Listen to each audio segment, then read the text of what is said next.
আছো তো? আজকে তোমাদের কাছে মন্ত্র নিয়েই বলবো। দেখো, তোমাদের তো আমি কয়েকটা মন্ত্র বলেছি যে এই সমস্ত মন্ত্রগুলো তোমরা ব্যবহার করো, দেখবে তোমরা অনেক উপকৃত হবে। মানে সব কিছুর সাথে সাথে আমাদের সব কিছুই জানা দরকার। তার জন্য তোমাদের কাছে আমি কিছু কিছু মন্ত্র তুলে ধরছি। আজ তোমাদের কাছে বলবো আর্থিক সংকটনাশক মন্ত্র।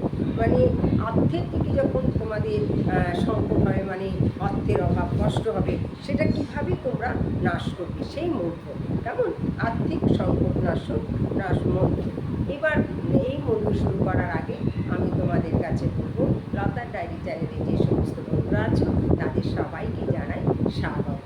আর যে সমস্ত বন্ধুরা লাইক করেছো, কমেন্ট করেছো, শেয়ার করেছো, সাবস্ক্রাইব করেছো, আমার সঙ্গে আছো, তাদের জানাই স্বাগত। ঠিক আছে, তাহলে চলো শুরু করা যাক।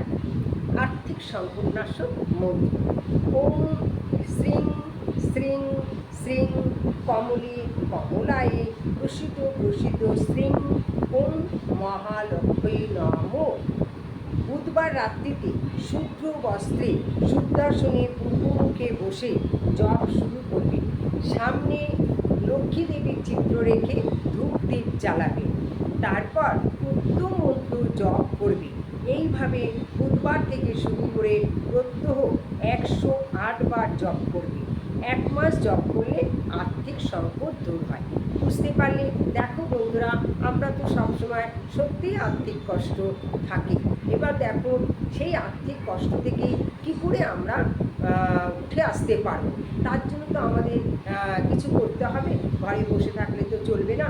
অভাব অনটন আর্থিক কষ্ট সবার মধ্যেই থাকে, কিছু না কিছু, কারোর বেশি কারোর কম। সেই জন্য আমাদের এই উপায় আজ তোমাদের কাছে, এই যে আমি তোমাদের বললাম যে মন্ত্রটা আর্থিক সংকটনাশক মন্ত্র, তোমরা এই মন্ত্রটা করো। যদি কোনো রকম কোনো অসুবিধায় পড়ো অর্থের দিকে, তাহলে তোমরা এই মন্ত্রটা করলে তোমাদের অনেক উপকৃত হবে।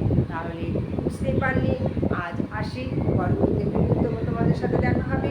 দেখো বন্ধুরা, তোমরা লাইক করছো, কমেন্ট করছো, শেয়ার করছো, পাশে আছো।